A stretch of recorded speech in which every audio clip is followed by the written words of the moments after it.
Today's question comes from Levi Schwartz. He says, hey Chew, I was wondering if you could do a video on that back take you hit in your most recent video, timestamp from 1543. It was from our recent rolling video where basically Julia stole the show. So that's the back take. It happened from sort of like just a scramble, but I'll show you how I set it up and how you can look for it should you have a chance to do it. All right, Levi, so again, this happened from a scramble, but here's what it was. He hip switched on me here. And you can think about a lot of times people do this in side control. If I react quickly enough, I can start to do this in a few different ways, but I'm going to turn onto my side.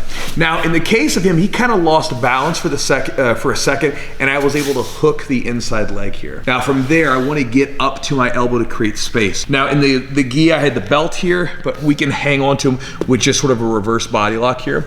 Now, when I want to come up to my elbow, this is a small detail, super important for you guys. Don't try to sit up. Bring your elbow in line with your shoulder. It's much easier to get up, especially if there's a lot of weight on you. That'll save you in a lot of different positions. It'll also make it much stronger for you. So from here, I'm gonna hip up and scoot out. And then from here, now we've got an ability to crawl up the back. And then from here, this switch is gonna be from here, and then ideally I would go in for the shoulder hook here to stop him from being able to roll away from me, and then we could go in from the back.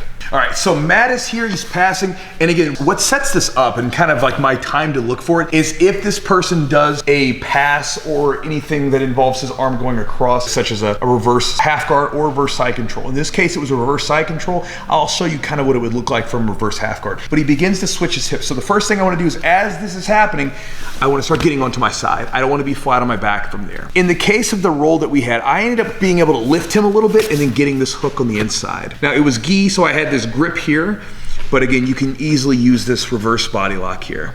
Now, coming up, I want to get up to my elbow to give myself some space because I can't get out of here right now. So when you want to do this, you want to, and this is a really good tip, anytime you're trying to get up to your elbow and you've got weight on you from the person, we bring the elbow in line with the body and bring it up to your elbow. That'll save you a lot of trouble. Now from here, it's very easy for me to lift and slide my leg out from underneath of him. Now during the roll, I didn't get to the back, but again, I'm gonna show you what I was looking for and what will happen in a lot of cases. I will immediately begin to shift.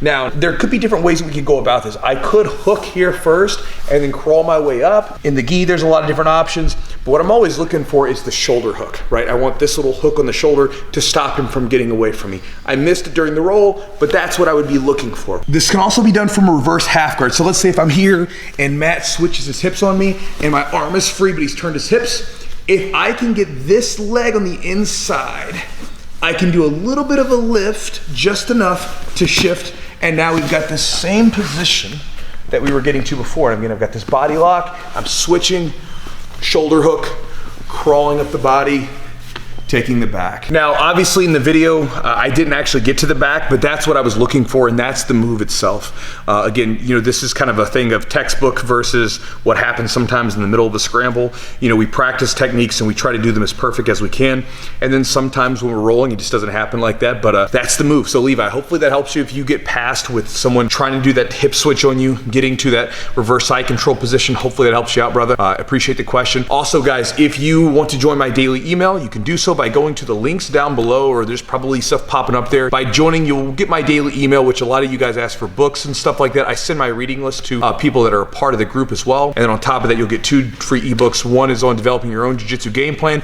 Could be really useful for a competition. And I also give away 1 ebook on training strategies and drilling strategies, whether you're a coach or you're just a student, that could be useful to you if you're trying to break through some jiu-jitsu plateaus. Just a few ideas to chew on in order to do that. Again, you can get those and more in the links down below. I'm finished, and thank you guys for joining us today. Talk to you next time.